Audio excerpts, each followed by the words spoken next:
ਸੋ ਜਿਵੇਂ ਤੁਹਾਨੂੰ ਪਤਾ ਲੱਗ ਹੀ ਗਿਆ ਹੋਣਾ, ਇਹਦਾ ਆਪਣਾ ਟੌਪਿਕ ਹੋਣ ਵਾਲਾ ਸਸਕੈਚੁਅਨ ਬਾਰੇ। ਸੋ ਸਸਕੈਚੁਅਨ ਦੀ ਪੀਐਨਪੀ ਨੇ ਦੱਸਤਾ ਕਿ ਸਾਨੂੰ 2026 'ਚ ਕਿੰਨਾ ਕੋਟਾ ਮਿਲਿਆ ਤੇ ਉਹਨੂੰ ਅਸੀਂ ਯੂਜ਼ ਕਿਵੇਂ ਕਰਨਾ, ਜੋ ਅੱਜ ਆਪਾਂ ਸਾਰਾ ਕੁਝ ਡਿਟੇਲ 'ਚ ਡਿਸਕਸ ਕਰਾਂਗੇ ਕਿ ਕੀ ਉਹਨਾਂ ਦਾ ਕੋਟਾ ਵਾ, ਕੀ ਪ੍ਰਾਇਓਰਟੀ ਸੈਕਟਰ ਨੇ ਤੇ ਕਿਵੇਂ ਉਹਨਾਂ ਨੇ ਆਪਣਾ ਕੋਟਾ ਯੂਟੀਲਾਈਜ਼ ਕਰਨਾ। ਠੀਕ ਹੈ, ਸੋ ਇੱਕ ਪਾਸੇ ਵੈਬਸਾਈਟ, ਦੂਸਰੇ ਪਾਸੇ ਤੁਹਾਡਾ ਭਾਈ ਆ ਗਈ ਸਸਕੈਚੁਅਨ ਦੀ ਵੈਬਸਾਈਟ। ਇਹਦਾ ਲਿੰਕ ਤੁਹਾਨੂੰ ਡਿਸਕ੍ਰਿਪਸ਼ਨ 'ਚ ਮਿਲ ਜੂਗਾ, ਤੁਹਾਨੂੰ ਕਿਤੇ ਭੱਜਣ ਦੀ ਲੋੜ ਨਹੀਂ।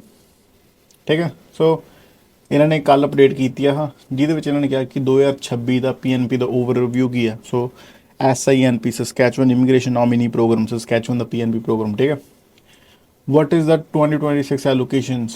ਸੋ 2026 ਦੇ ਵਿੱਚ ਇਹਨਾਂ ਨੂੰ ਇਨੀਸ਼ੀਅਲ ਐਲੋਕੇਸ਼ਨਸ ਹੈਗੀਆਂ 4761 ਦੀਆਂ, ਜੋ ਵੱਧ ਵੀ ਸਕਦੀਆਂ through out the year. So but starting ਦੇ ਵਿੱਚ ਇਹਨਾਂ ਨੂੰ ਕੋਟਾ ਮਿਲਦਾ ਪਿਆ 4761 ਐਪਲੀਕੇਸ਼ਨਾਂ ਦਾ ਸਿਰਫ, ਜਿਹਦੇ ਵਿੱਚੋਂ ਕਹਿ ਰਿਹਾ ਕਿ 2025 ਵਾਂਗੂ ਕੋਈ ਵੀ ਫੈਡਰਲ ਗੌਰਮੈਂਟ ਦੀ ਰਿਕੁਆਇਰਮੈਂਟ ਨਹੀਂ ਹੈਗੀ ਕਿ certain percentage of nominee must ਵੀ ਕਮ ਫਰੋਮ ਵੀ। ਜਿਹੜੀ ਨੇ ਪਿਛਲੇ ਸਾਲ ਰਿਕੁਆਇਰਮੈਂਟ ਸੀਗੀ ਆਹ ਸਾਲ ਦੀ 2025 ਦੀ ਰਿਕੁਆਇਰਮੈਂਟ ਸੀ ਫੈਡਰਲ ਗੌਰਮੈਂਟ ਦੀ ਕਿ ਸਰਟਨ ਕੋਟਾ ਤੁਹਾਡਾ ਸਿਰਫ ਯੂਜ਼ ਹੋਣਾ ਵਾ ਟੈਂਪਰੇਰੀ ਰੈਜ਼ੀਡੈਂਸ ਲਈ, ਉਹ ਨਹੀਂ ਹੈਗੀ। ਤਾਂ ਕਰਕੇ ਐਡੀਸ਼ਨਲ ਨੋਮੀਨੇਸ਼ਨਸ ਮੇ ਬਿਕਮ ਅਵੇਲੇਬਲ ਥਰੂ ਆਊਟ 2026। ਸੋ 2026 ਦੇ ਵਿੱਚ ਹੋਰ ਨੋਮੀਨੇਸ਼ਨ ਇਹਨਾਂ ਨੂੰ ਮਿਲ ਸਕਦੀਆਂ। ਇਨੀਸ਼ੀਅਲੀ ਇਹਨਾਂ ਨੂੰ ਮਿਲੀਆਂ 4761। ਸੋ 4761 ਤੋਂ ਬਾਅਦ ਮੈਂ ਇਹਨਾਂ ਨੂੰ ਹੋਰ ਕੋਟਾ ਮਿਲ ਸਕਦਾ। ਬਿਕੋਜ਼ ਜਿਹੜਾ ਮਾਰਕ ਵਿਦਿਆ ਉਹਨਾਂ ਨੇ 1,10,000 ਤੋਂ 55,000 ਕੋਟਾ ਕਰਤਾ ਸੀ, ਉਹ ਕੋਟਾ ਹੁਣ 55,000 ਤੋਂ 91,000 ਹੋ ਗਿਆ। ਸੋ ਇਹਨਾਂ ਨੂੰ ਸਾਰਿਆਂ ਨੂੰ ਵਧੀਆ ਕੋਟੇ ਮਿਲਣੇ ਆ। ਵੀ ਮੇਰੇ ਹਿਸਾਬ ਨਾਲ ਹੋ ਜੂ 8,000 ਦੇ ਲਾਗੇ ਨੰਬਰ, 7500 7,000 ਤਾਂ ਮੰਨ ਕੇ ਚੱਲੋ ਵੀ ਵੱਧ ਜੂਗਾ। ਸੋ ਇਹਨਾਂ ਨੇ ਦੱਸਿਆ ਕਿ ਅਸੀਂ ਇਹਨੂੰ ਡਿਸਟਰੀਬਿਊਟ ਕਿਵੇਂ ਕਰਾਂਗੇ 4761 ਨੰਬਰ ਨੂੰ, ਜਿਹਦੇ ਵਿੱਚ ਉਹਨਾਂ ਨੇ ਕਿਹਾ ਕਿ ਇਹ ਮਿਨੀਮਮ ਆਫ 50%, ਘੱਟੋ ਘੱਟ 50% ਕੋਟਾ ਅਸੀਂ ਯੂਜ਼ ਕਰਾਂਗੇ, ਜੋ ਬਣ ਗਿਆ 2381 ਨੋਮੀਨੇਸ਼ਨਾਂ ਪ੍ਰਾਇਓਰਟੀ ਸੈਕਟਰਾਂ ਦੇ ਵੱਲ। ਸੋ ਰਿਜ਼ਰਵ ਕਰ ਰਿਹਾ ਪ੍ਰਾਇਓਰਟੀ ਸੈਕਟਰ ਕਿਹੜੇ ਆ ਗਏ, health care, agriculture, skill trade, mining, manufacturing, energy ਅਤੇ ਟੈਕਨੋਲੋਜੀ। ਇਹਨਾਂ ਦੇ ਵੱਲ 50% ਕੋਟਾ ਮਿਨੀਮਮ ਆ। ਸੋ 50% ਘੱਟੋ ਘੱਟ ਆ ਵਧਾ ਵੀ ਸਕਦੇ ਆ। ਠੀਕ ਹੈ, ਸੋ ਐ ਨਹੀਂ ਹੈਗਾ ਵੀ ਇਹਨਾਂ ਨੂੰ ਪ੍ਰਾਇਓਰਟੀ ਸੈਕਟਰ ਦੇ ਬੰਦੇ ਦੀ ਵੱਧ ਲੋੜ ਹੋਈ ਆ 2381 ਦਾ ਨੰਬਰ ਹੋਰ ਵੱਧ ਸਕਦਾ, ਕੁਝ ਇਹਨਾਂ ਨੇ ਮਿਨੀਮਮ 50% ਕਿਹਾ, ਮੈਕਸੀਮਮ ਨਹੀਂ। ਪਰ ਔਨ ਦ ਅਦਰ ਹੈਂਡ ਇਹਨਾਂ ਨੇ ਕਿਹਾ ਵਾ ਕਿ maximum of 25%। So maximum of 25% quota ਨੇ ਕਾਹਦੇ ਲਈ ਯੂਜ਼ ਕਰਨਾ, 1190 ਨੋਮੀਨੇਸ਼ਨਾਂ। ਅਕੋਮੋਡੇਸ਼ਨ ਫੂਡ ਸੈਕਟਰ ਵੱਲ ਜਾਣੀਆਂ 15%, ਜੋ ਹੋਣੀਆਂ 714 ਨੋਮੀਨੇਸ਼ਨਾਂ। ਟਰੱਕਿੰਗ ਵੱਲ ਜਾਣੀਆਂ 5%, ਜੋ ਹੋਣੀਆਂ 238 ਨੋਮੀਨੇਸ਼ਨਾਂ। ਰੀਟੇਲ ਸੈਕਟਰ ਦੇ ਵਿੱਚ ਸਿਰਫ 5%, 238। ਸੋ ਟਰੱਕਿੰਗ ਦੇ ਰੀਟੇਲ ਲੀਸਟ ਪ੍ਰੈਫਰਡ ਸੈਕਟਰ ਹੋਣ ਵਾਲੇ ਆ ਸਸਕੈਚੁਅਨ ਪੀਐਨਪੀ ਦੇ 2026 ਲਈ। ਅਤੇ ਵਿਦਨ ਦਾ ਪ੍ਰਾਇਓਰਟੀ ਸੈਕਟਰ ਐਲੋਕੇਸ਼ਨਸ। ਸੋ ਇਹਦੇ ਨਾਲ ਹੀ 50% ਪ੍ਰਾਇਓਰਟੀ ਸੈਕਟਰ ਦੇ ਨਾਲ ਹੀ ਸਰਕਾਰ ਨੇ 750 ਸਪੌਟ ਰੱਖਣੇ ਆ ਜਿਹੜੇ ਵੀ ਬੱਚੇ Saskatchewan post secondary graduate working in priority sector. So ਜਿਹੜੇ ਵੀ ਬੱਚੇ ਸਸਕੈਚੁਅਨ 'ਚ ਪੜ੍ਹਾਈ ਕਰਨਗੇ, ਗ੍ਰੈਜੂਏਟ ਹੋਣਗੇ, ਅਤੇ ਉਹ ਬੱਚੇ health care, agriculture, skill trade, mining, manufacturing, energy, technology 'ਚ ਕੰਮ ਕਰਨਗੇ, ਉਹਨਾਂ ਨੂੰ ਪ੍ਰੈਫਰੈਂਸ ਦਿੱਤੀ ਜਾਊਗੀ। ਸੋ ਸਿਰਫ ਸਸਕੈਚੁਅਨ ਦੇ ਗ੍ਰੈਜੂਏਟਸ ਲਈ ਸਰਕਾਰ ਨੇ 750 ਕੋਟਾ ਰੱਖਿਆ, ਜੋ ਕਿ ਬਹੁਤ ਚੰਗੀ ਗੱਲ ਆ। ਮੈਂ ਅਪਰੀਸ਼ੀਏਟ ਕਰਦਾ ਚੀਜ਼ ਵੀ ਹਰ ਪ੍ਰੋਵਿੰਸ ਨੂੰ ਉਹਨਾਂ ਦੀ ਪ੍ਰੋਵਿੰਸ 'ਚ ਪੜ੍ਹਾਈ ਕਰਨ ਵਾਲੇ ਬੱਚਿਆਂ ਦਾ ਸਾਥ ਦੇਣਾ ਚਾਹੀਦਾ। ਜੋ ਓਨਟਾਰੀਓ 'ਚ ਇੰਟਰਨੈਸ਼ਨਲ ਗ੍ਰੈਜੂਏਟ ਸਟਰੀਮਾਂ ਚੱਲਦੀਆਂ ਵਾ, ਅਤੇ ਇੱਧਰ ਮੈਨੀਟੋਬਾ 'ਚ ਵੀ। What if demand in priority sector is higher or lower than expected.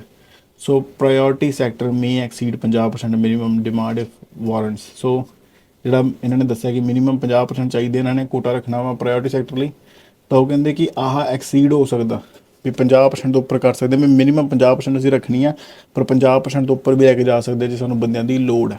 ਠੀਕ ਹੈ, ਉਦੋਂ ਬਾਅਦ 'ਚ ਵਿਚ could reduce the share of available in other sector. So ਉਹ ਚੀਜ਼ ਬਾਕੀ ਸੈਕਟਰ ਜਿਹੜੇ ਨੰਬਰ ਘੱਟ ਰਹੇ ਆ ਉਹਨਾਂ ਨੂੰ ਨਹੀਂ, ਜਿਹੜਾ ਕਹਿ ਰਿਹਾ ਵੀ 50% ਤੋਂ ਵੱਧ ਸਾਨੂੰ ਜੇ ਪ੍ਰਾਇਓਰਟੀ ਸੈਕਟਰ 'ਚ ਬੰਦਿਆਂ ਦੀ ਲੋੜ ਪੈਗੀ ਤਾਂ ਉੱਧਰ ਯੂਜ਼ ਕਰਾਂਗੇ। ਅਤੇ ਜੇ ਆਹ ਚੀਜ਼ ਹੁੰਦੀ ਆ ਤਾਂ ਬਾਕੀ ਸੈਕਟਰ ਜਿਵੇਂ ਹੈਗੇ ਆ ਅਕੋਮੋਡੇਸ਼ਨ, ਫੂਡ, ਟਰੱਕਿੰਗ, ਇਹਨਾਂ ਦੇ ਵਿੱਚੋਂ ਨੰਬਰ ਕੱਟੇ ਜਾ ਸਕਦੇ ਆ। ਸੋ ਆਹ ਮੈਕਸੀਮਮ ਆ, ਇਹਨੂੰ ਸਰਕਾਰ 25 ਤੋਂ 20% ਵੀ ਕਰ ਸਕਦੀ ਹੈ, ਇਹਨੂੰ 15% ਵੀ ਕਰ ਸਕਦੀ ਆ, ਆਹ ਗੌਰਮੈਂਟ 'ਤੇ ਡਿਪੈਂਡ ਕਰਦਾ। ਠੀਕ ਹੈ, ਅਤੇ ਉਦੋਂ ਬਾਅਦ ਉਹਦਾ SINP will conduct mid year assessment to evaluate progress. So 2026 ਦੇ ਵਿਚਾਲੇ ਜਾ ਕੇ ਸਸਕੈਚੁਅਨ ਦੀ PNP ਰੀਕੈਲੀਬਰੇਟ ਕਰੂਗੀ ਸਾਰਾ ਕੁਛ ਕਿ ਹਾਂਜੀ ਕਿੰਨੇ ਨੋਮੀਨੇਸ਼ਨ ਦੇ ਦਿੱਤੀਆਂ, ਕਿੰਨੇ ਟਾਰਗੇਟ ਹੋ ਗਏ, ਤਾਂ ਕਿ if the 50% target can not be achieved additional nomination may become available. So ਸਰਕਾਰ ਕਹਿੰਦੀ ਕਿ ਜਿਹੜਾ 50% ਵਾਲਾ ਕੋਟਾ ਵਾ ਪ੍ਰਾਇਓਰਟੀ ਸੈਕਟਰ ਦੇ ਵਿੱਚ ਜੇ ਨਹੀਂ ਮੀਟ ਹੋ ਰਿਹਾ ਤਾਂ ਇਹਦੀ ਐਕਸਟਰਾ ਲੋਕੇਸ਼ਨ ਸਰਕਾਰ ਕਹਿੰਦੀ ਅਸੀਂ ਦੇ ਦਾਂਗੇ ਬਾਕੀ ਸੈਕਟਰਾਂ ਨੂੰ। ਓਕੇ, ਸੋ ਕੈਬ ਸੈਕਟਰ ਦੀ ਗੱਲ ਕਰ ਲਈਏ। ਜਿਹੜੇ ਕੈਬ ਸੈਕਟਰ ਆ ਗਏ ਆਪਣੇ accommodation, food service, trucking and retail. So ਐਲੋਕੇਸ਼ਨਾਂ ਤੁਹਾਨੂੰ ਪਹਿਲਾਂ ਦੱਸਦੀਆਂ ਸੀ। ਅਕੋਮੋਡੇਸ਼ਨ ਫੂਡ ਦੇ ਵਿੱਚ 15%, ਟਰੱਕਿੰਗ 'ਚ 5% ਅਤੇ ਰੀਟੇਲ 'ਚ 5%। ਠੀਕ ਹੈ, ਅਤੇ ਦ ਸਟਰਕਚਰ ਓਕੇ ਕਲੀਅਰ ਇੰਸਟਰਕਸ਼ਨ ਨੇ ਆਹ। ਅਤੇ ਇੱਕ ਨਾ ਕਾਫੀ ਭੈਣ ਭਰਾਵਾਂ ਨੇ ਮੈਨੂੰ ਪੁੱਛਿਆ ਵੀ ਸੀ ਇਹ ਚੀਜ਼ ਨੂੰ ਲੈ ਕੇ ਕਿ ਜਿਹੜੇ ਲੋਕਾਂ ਨੇ ਜੋਬ ਅਪਰੂਵਲ ਲੈਟਰ, ਸਾਡੇ ਇੰਪਲੋਇਰਸ ਨੇ ਜਿਨ੍ਹਾਂ ਨੇ ਅਪਲਾਈ ਕੀਤੀ ਹੋਈ ਆ ਇਹਨਾਂ ਸੈਕਟਰਾਂ ਦੇ ਵਿੱਚ ਆਲਰੇਡੀ, ਅਤੇ ਉਹਨਾਂ ਦੀ ਅਪਰੂਵ ਨਹੀਂ ਹੋਈ ਹਜੇ, ਤਾਂ ਉਹਦਾ ਗੌਰਮੈਂਟ ਨੇ ਇੱਥੇ ਰਿਸਪੌਂਸ ਦਿੱਤਾ, what will happen to unused job approval letters from 2025। So unused job approval letters for employers in cap sector will be closed ahead of any intake in 2026। ਸੋ ਸਰਕਾਰ ਕਹਿੰਦੀ ਵੀ ਅਸੀਂ ਕੈਰੀ ਫਾਰਵਰਡ ਨਹੀਂ ਕਰਨਾ। ਜਿਹੜੇ ਲੋਕਾਂ ਨੇ ਜੋਬ ਅਪਰੂਵਲ ਲੈਟਰ ਅਪਲਾਈ ਕਰੀਆਂ ਹੋਈਆਂ 2025 ਦੇ ਵਿੱਚ, ਅਤੇ ਉਹ ਅਗਲੇ ਸਾਲ ਕੈਰੀ ਨਹੀਂ ਕੀਤੇ ਜਾਣਗੇ, ਤੁਹਾਨੂੰ ਰੀਅਪਲਾਈ ਕਰਨੀ ਪੈਣੀਆਂ। employers whose letters are closed or may reapply in 2026। ਸੋ ਜਿਨ੍ਹਾਂ ਦੀ ਲੈਟਰਾਂ ਆਲਰੇਡੀ ਕਲੋਜ਼ ਹੋ ਚੁੱਕੀਆਂ ਜੋਬ ਅਪਰੂਵਲ ਲੈਟਰਸ ਵਾਲੀਆਂ, ਉਹ 2026 'ਚ ਦੁਬਾਰਾ ਅਪਲਾਈ ਕਰਨਗੇ। All candidates applicants receive will be processed.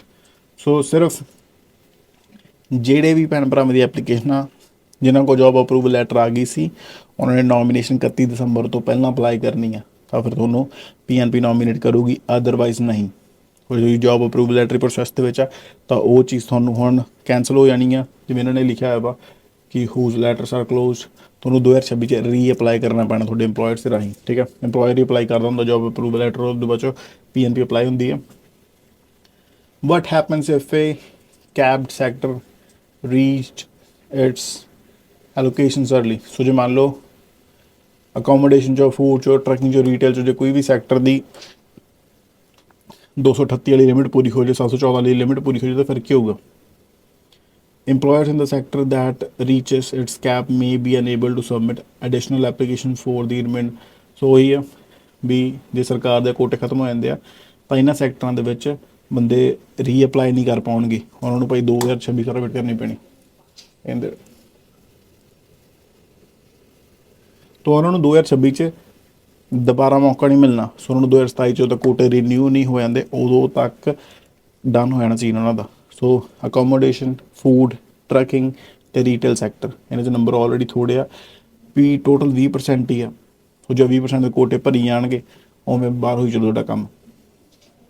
However, the SINP will reassess allocation after each intake, may redistribute unused nomination from one cap sector to another। ਸੋ ਇੱਕ ਚੀਜ਼ ਹੋਰ ਕੀ ਇਹਨਾਂ ਨੇ ਵੀ SINP ਜਿਵੇਂ ਜਿਵੇਂ ਡਰਾਅ ਕੱਢੀ ਚੱਲੂਗੀ, ਜੇ ਮੰਨ ਲਓ ਉਹਨਾਂ ਨੇ ਇੱਕ ਡਰਾਅ ਕੱਢਤਾ, ਠੀਕ ਹੈ, ਉਹਦੇ ਬਾਅਦ ਉਹਨੇ ਰੀਕੈਲੀਬ੍ਰੇਟ ਕਰਨਾ ਸਿਸਟਮ ਕਿ ਹਾਂਜੀ ਸਾਡੇ ਕੋਲ ਕਿੰਨੀਆਂ ਐਲੋਕੇਸ਼ਨਾਂ ਪਈਆਂ, ਕੀ ਡਿਮਾਂਡ ਆ ਰਹੀ ਹੈ। ਜਿਵੇਂ ਮੰਨ ਲਓ ਹੁਣ ਅਕੋਮੋਡੇਸ਼ਨ ਅਤੇ ਫੂਡ ਦੇ ਵਿੱਚ ਡਿਮਾਂਡ ਜ਼ਿਆਦਾ ਹੋਈ, ਠੀਕ ਹੈ, ਉੱਥੇ ਐਪਲੀਕੇਸ਼ਨ ਤੁਹਾਡਾ ਆ ਰਹੀਆਂ, ਪਰ on the other hand trucking ਦੇ ਵਿੱਚ ਜਾਂ ਰੀਟੇਲ 'ਚ ਡਿਮਾਂਡ ਘੱਟ ਆ, ਉੱਥੇ 238 ਵਾਲੇ ਕੋਟੇ ਨਹੀਂ ਪੂਰੇ ਹੋ ਰਹੇ, ਤਾਂ ਸਰਕਾਰ ਉਹਨਾਂ ਵਿੱਚੋਂ ਕੋਟੇ ਕੱਟ ਕੇ ਦੂਜਿਆਂ ਨੂੰ ਦੇ ਸਕਦੀ ਆ, ਜੋ ਲਿਖਿਆ ਇਹਨਾਂ ਨੇ। ਠੀਕ ਹੈ, why is Saskatchewan implementing caps on certain sectors. ਬਹੁਤ ਚੰਗਾ ਸਵਾਲ, ਬਹੁਤ ਚੰਗਾ ਉਹਨਾਂ ਨੇ FAQ 'ਚ ਆਪੇ ਆਨਸਰ ਦਿੱਤਾ ਹੋਇਆ ਕਿ ਸਸਕੈਚੁਅਨ ਆ ਕੈਪ ਕਾਹਤੋਂ ਲਗਾ ਰਹੀ ਆ। Saskatchewan is implementing sector cap to ensure our limited nomination allocations is distributed strategically across all economic sectors। So Saskatchewan ਜਿਹੜਾ ਆ ਕੈਪ ਇੰਪਲੀਮੈਂਟ ਕਰਦੀ ਪਈ ਆ ਤਾਂ ਕਿ ਜਿਹੜੀ ਨੋਮੀਨੇਸ਼ਨ ਹੈਗਾ ਪ੍ਰੋਪਰਲੀ ਡਿਸਟਰੀਬਿਊਟ ਕਰ ਸਕਣ, ਜਿਹੜੀ ਇਹਨਾਂ ਦੀ ਇਕੋਨਮੀ ਦੇ ਵਿੱਚ ਬੰਦਿਆਂ ਦੀ ਲੋੜ। ਠੀਕ ਹੈ, and this approach support stronger settlement outcome. So ਆਹ ਅਪਰੋਚ ਇਹਨਾਂ ਦੀ ਪ੍ਰੋਵਿੰਸ ਦੇ ਵਿੱਚ ਵਧੀਆ ਤਰੀਕੇ ਨਾਲ ਬੰਦੇ ਨੂੰ ਸੈਟਲਮੈਂਟ ਕਰਨ ਦੇ ਵਿੱਚ ਹੈਲਪ ਕਰਦੀ ਹੈ। Plus prevents disproportionate use of program by any single sector. Plus ਕਿਸੇ ਵੀ ਇੱਕ ਸੈਕਟਰ ਵੱਲੋਂ ਜਿਹੜਾ ਪ੍ਰੋਗਰਾਮ ਦਾ ਮਿਸਯੂਜ਼ ਹੋ ਸਕਦਾ ਉਹ ਚੀਜ਼ ਨੂੰ ਹਟਾਉਂਦੀ ਹੈ। ਜਿਵੇਂ ਮੰਨ ਲਓ ਹੁਣ ਜੇ ਇਹਨਾਂ ਨੇ ਓਵਰਆਲ ਕੋਟਾ ਦੇ ਦਿੱਤਾ ਹੁੰਦਾ ਕਿ ਹਾਂਜੀ 25% ਆਹ ਵੀ 25% ਟੋਟਲ ਕੋਟਾ ਇਹਨਾਂ ਸੈਕਟਰਾਂ ਨੂੰ ਇਕੱਠਾ ਹੀ ਦੇ ਦਿੱਤਾ ਹੁੰਦਾ ਵੀ ਹਾਂਜੀ ਟੋਟਲ ਐਲੋਕੇਸ਼ਨਾਂ ਸਾਰੇ ਚਾਰੋਂ ਸੈਕਟਰਾਂ ਦੀਆਂ ਇੰਨੀਆਂ ਵਾ, ਤਾਂ ਉਦੋਂ ਫਿਰ ਭਾਈ ਇਕੱਲਾ ਫੂਡ ਨੇ, ਟਰੱਕਿੰਗ ਨੇ, ਰੀਟੇਲ ਨੇ, ਇਹਨਾਂ 'ਚੋਂ ਇੱਕ ਸੈਕਟਰ ਨੇ ਡੋਮੀਨੇਟ ਕਰਨਾ ਸੀ, ਤਾਂ ਉਹ ਚੀਜ਼ ਵੀ ਹਟਾਈ ਕਹਿੰਦੇ ਸੀ। Helps meet new federal requirement while addressing Saskatchewan diverse economic needs. So same time 'ਤੇ ਆ ਕਹਿੰਦੇ ਸੀ ਸਸਕੈਚੁਅਨ ਦੀ ਜਿਹੜੀ ਪ੍ਰਾਇਓਰਟੀ ਉਹਨੂੰ ਵੀ ਦੇਖ ਰਹੇ ਹਾਂ, ਅਤੇ ਫੈਡਰਲ ਗੌਰਮੈਂਟ ਦੀ ਵੀ ਜਿਹੜੀ ਉਹਨਾਂ ਦੀ ਰਿਕੁਆਇਰਮੈਂਟ ਆ, ਦੋਨੋਂ ਚੀਜ਼ਾਂ ਮੈਨੇਜ ਕਰਦੇ ਪਏ ਆ ਕੈਪ ਲਗਾ ਕੇ। ਬਹੁਤ ਸੋਹਣਾ ਆਨਸਰ ਕੀਤਾ ਇਹਨਾਂ ਨੇ ਵੀ ਕੁੱਲ ਮਿਲਾ ਕੇ ਕੈਪ ਤਾਂ ਲੱਗ ਰਿਹਾ ਵੀ ਜਿਹੜੇ ਇਹਨਾਂ ਸੈਕਟਰ 'ਚ ਬੰਦਿਆਂ ਦੀ ਲੋੜ ਆ, ਪਲੱਸ ਇਹਨਾਂ ਨੇ ਆਪਦੇ ਸੈਕਟਰ ਦੇ ਵਿੱਚ ਉਹ ਬੰਦੇ ਕਿਵੇਂ ਫਿੱਟ ਕਰਨੇ ਆ, ਪਲੱਸ ਆਹ ਸੈਕਟਰਾਂ ਦੇ ਵਿੱਚ ਜਿਹੜਾ ਵੀ ਮਿਸਯੂਜ਼ ਹੋਊਗਾ ਜਾਂ ਫਿਰ ਡੋਮੀਨੇਸ਼ਨ ਹੋਊਗੀ ਉਹ ਖਤਮ ਕੀਤੀ ਆ, ਪਲੱਸ ਫੈਡਰਲ ਗੌਰਮੈਂਟ ਦਾ ਸਾਥ ਦਿੱਤਾ ਤੇ ਸਸਕੈਚੁਅਨ ਨੇ ਆਪਦਾ ਵੀ। Which sector will be affected by these caps? The caps will apply to accommodation and food retail ਲਿਖਿਆ ਆਪਾਂ ਨੂੰ। Okay, ਹੋਰ ਤਾਂ ਨਹੀਂ ਇਹਦੇ ਵਿੱਚ ਕੁਛ ਹੈਗਾ। How will I know if my business is affected by these caps? If your certification of registration is classified as NAICS, no code ਹੈ ਨਾ ਮੇਰੇ ਹਿਸਾਬ ਨਾਲ, I believe yes, North American, ਹਾਂ ਨੌ ਕੋਲ ਸਿਸਟਮ ਹੀ ਹੁੰਦਾ, ਸੈਕਟਰ ਆ ਗਏ। Okay, so how will I know ਕਿ ਮੇਰਾ ਬਿਜ਼ਨਸ ਇਫੈਕਟ ਹੋਇਆ ਆ ਕੈਪਸ ਦੇ ਨਾਲ। ਸੋ ਜੇ ਤੁਹਾਡਾ ਸਰਟੀਫਿਕੇਸ਼ਨ ਆਫ ਰਜਿਸਟ੍ਰੇਸ਼ਨ ਤੁਹਾਡੇ ਬਿਜ਼ਨਸ ਦਾ ਕਲਾਸੀਫਾਈਡ ਐਸ 72, 44, 45, 48 ਜਾਂ 49, or if the work of your business is primary related to accommodation. So ਸਰਕਾਰ ਨੇ ਜਿਹੜੇ ਵੀ ਫੂਡ ਅਕੋਮੋਡੇਸ਼ਨ ਵਾਲੇ, ਟਰੱਕਿੰਗ ਵਾਲੇ, ਰੀਟੇਲ ਵਾਲੇ ਸਾਰੇ ਬਿਜ਼ਨਸਾਂ 'ਤੇ ਕੈਪ ਲਗਾਇਆ ਵਾ। ਤਾਂ ਉਹ ਇੰਪਲੋਇਰਸ ਨੂੰ ਦੱਸਿਆ ਕਿ ਹਾਂਜੀ ਤੁਹਾਡੇ ਬਿਜ਼ਨਸ ਦੀ ਰਜਿਸਟ੍ਰੇਸ਼ਨ ਇਹਨਾਂ ਸੈਕਟਰਾਂ ਦੇ ਵਿੱਚ ਆਉਂਦੀ ਹੈ। ਜਿਵੇਂ ਹੁਣ ਇਹਨਾਂ ਨੇ ਦੱਸਿਆ ਕਿ 72 ਕਿਹੜਾ ਆ ਗਿਆ ਆਪਣਾ ਅਕੋਮੋਡੇਸ਼ਨ, 44 45 ਆ ਗਿਆ ਰੀਟੇਲ, ਉਸ ਬਾਅਦ 'ਚ 49 ਵਿੱਚ ਸਾਡਾ ਟਰੱਕਿੰਗ ਹੋਊਗਾ, ਹਾਂ ਟਰਾਂਸਪੋਰਟੇਸ਼ਨ। ਸੋ ਇਹਨਾਂ ਸਾਰਾ ਕੈਪ ਲੱਗਿਆ। ਹਾਊ ਵਿਲ ਦ ਕੈਪਸ ਕਦੋਂ ਤੱਕ ਰਹਿਣਗੇ? ਬਹੁਤ ਸੋਹਣਾ ਸਵਾਲ। The caps will be reviewed annually based on our federal allocation and any related federal requirement. We will assess their effectiveness and impact on program outcome and adjust as needed. ਸੋ ਸਰਕਾਰ ਕਹਿੰਦੀ ਅਸੀਂ ਇਹਨਾਂ ਨੂੰ ਮੋਨੀਟਰ ਕਰਦੇ ਰਹਾਂਗੇ ਤੇ adjust ਕਰਾਂਗੇ ਜਿਵੇਂ ਹੁਣ ਫੈਡਰਲ ਗੌਰਮੈਂਟ ਦੀ ਐਲੋਕੇਸ਼ਨਾਂ ਕਿੰਨੀਆਂ ਮਿਲਦੀਆਂ ਪਈਆਂ, ਕੀ ਇਹਦਾ ਆਊਟਕਮ ਨਿਕਲਦਾ ਪਿਆ ਤੇ ਕਿਵੇਂ ਇਹਨੂੰ ਰੀਕੈਲੀਬ੍ਰੇਟ ਕਰਨਾ। ਸੋ ਜੋ ਇਹਨਾਂ ਨੇ ਆਪਾਂ ਨੂੰ ਕੰਪਲੀਟਲੀ ਦੱਸਿਆ ਇਹਦੇ ਵਿੱਚ ਵੀ ਕਿ ਸਸਕੈਚੁਅਨ ਮਿਡ ਈਅਰ ਅਸੈਸਮੈਂਟ ਕਰੂਗੀ ਤਾਂ ਕਿ ਕੀ ਚੱਲ ਰਿਹਾ, ਕਿਹੜੇ ਬੰਦੇ ਦਾ ਇੰਟਰਸਟ ਜ਼ਿਆਦਾ ਸ਼ੋ ਹੋ ਰਿਹਾ, ਕਿਹੜੀ ਭਾਈ ਸਟਰੀਮ 'ਚ ਜ਼ਿਆਦਾ ਲੋਕੀ ਟਾਰਗੇਟ ਕਰਦੇ ਪਏ ਆ। ਸੋ ਆ ਸਿਰਫ ਮੇਰੇ ਹਿਸਾਬ ਨਾਲ ਇਹਨਾਂ 'ਤੇ ਜ਼ਿਆਦਾ ਧਿਆਨ ਦਿੱਤਾ ਜਾ ਰਿਹਾ, ਠੀਕ ਹੈ। ਇਨਟੇਕ ਨੂੰ ਲੈ ਕੇ ਇਹਨਾਂ ਨੇ ਕਿਹਾ ਵਾ, ਬਾਕੀ ਵੀ ਕਾਫੀ ਸਵਾਲ ਨੇ, ਤੁਸੀਂ ਆਪਦੇ ਹਿਸਾਬ ਨਾਲ ਪੜ੍ਹ ਸਕਦੇ ਹੋ, but that's all the like necessary information you need. ਆਪਾਂ ਜ਼ਿਆਦਾ ਨਹੀਂ ਵੀਡੀਓ ਖਿੱਚਦੇ। intake schedule and application timing. When are the 2026 intake window? For the cap sector, there will be 6 intake windows. So food, accommodation, retail, trucking ਲਈ 6 intake windows ਹੋਣਗੇ।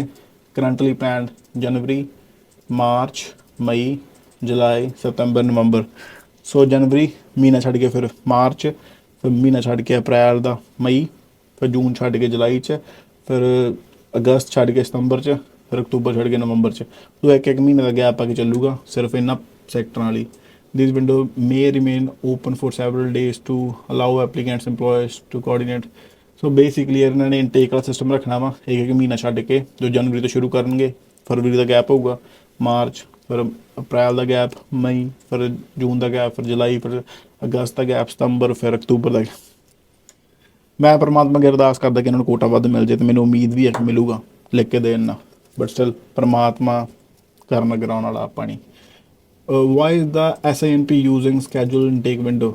Multiple intake periods throughout the year create a fair opportunity for candidate whose work permits expire at different times. So ਆ ਕਹਿੰਦੇ ਕਿ Saskatchewan ਜਿਹੜਾ ਸਕੈਜੂਲਿੰਗ window ਕਦੋਂ use ਕਰ ਰਿਹਾ ਤਾਂ ਕਿ ਜਿਹੜੀ ਡਿਫਰੈਂਟ ਇਨਟੇਕ ਵਿੰਡੋ ਜਿਵੇਂ ਜਿਵੇਂ ਵਰਕਰਾਂ ਦੇ ਵਰਕ ਹੁਣ ਮੁੱਕਦੇ ਪਿਆ ਉਹ ਸਾਨੂੰ ਟਾਰਗੇਟ ਕਰ ਸਕਣ ਤੇ ਸਿਸਟਮ ਸਾਰਿਆਂ ਨਾਲ ਫੇਅਰ ਹੋਵੇ।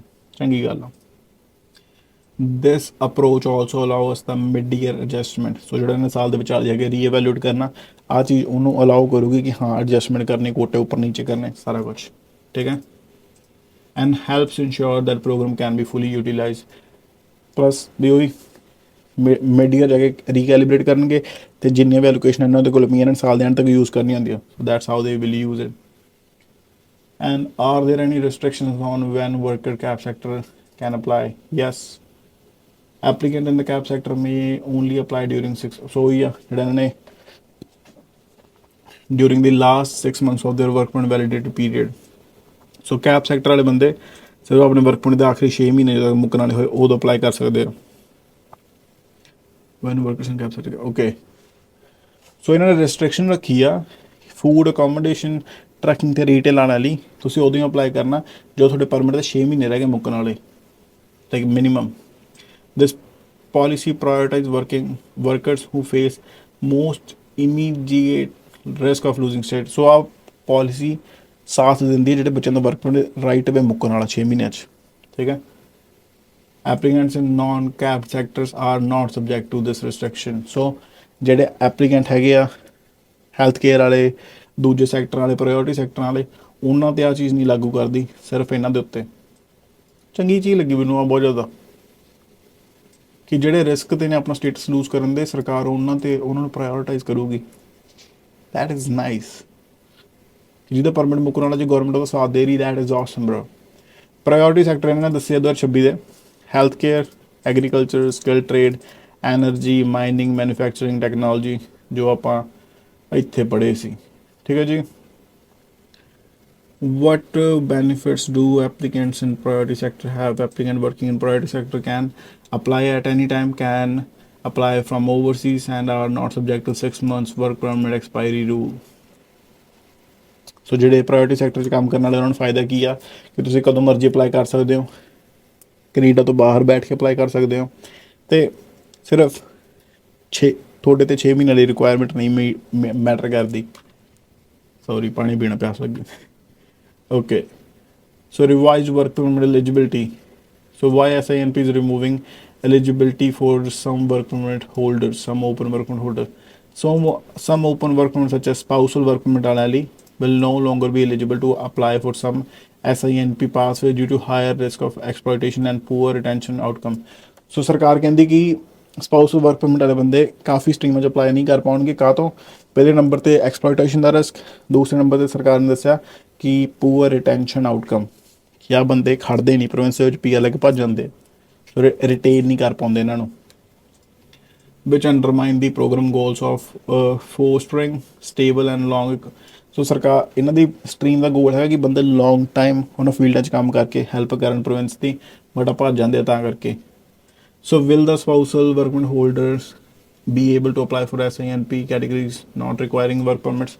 Yes. So ਜਿਹੜੀ ਕੈਟੇਗਰੀਜ਼ 'ਚ ਵਰਕ ਪਰਮਿਟ ਦੀ ਰਿਕੁਆਇਰਮੈਂਟ ਆ, ਉਸ ਤੋਂ ਇਲਾਵਾ ਜਿਨ੍ਹਾਂ 'ਚ ਨਹੀਂ ਹੈਗੀ ਉਹਨਾਂ 'ਚ ਅਪਲਾਈ ਕਰ ਪਾਉਣਗੇ। Holders of spousal open work permit may be eligible under agriculture tech pathway, healthcare, tech talent, ਤੇ international skilled worker।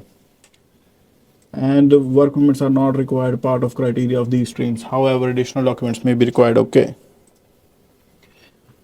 Changes impacting international students. What graduates are eligible under the student category? Eligibility is limited to graduates from Saskatchewan DLI। So Saskatchewan ਦੇ ਸਰਕਾਰੀ college ਨੇ ਜਿਹੜੇ ਬੱਚੇ ਪੜ੍ਹਾਈ ਕਰਨਗੇ, university ਪੜ੍ਹਾਈ ਕਰਨਗੇ, ਉਹ ਐਲੀਜੀਬਲ ਹੋਣਗੇ ਜਿਨ੍ਹਾਂ ਨੇ ਅਪਲਾਈ ਕਰਨਾ ਵਾ ਸਟੂਡੈਂਟ ਕੈਟੇਗਰੀ ਦੇ ਵਿੱਚ।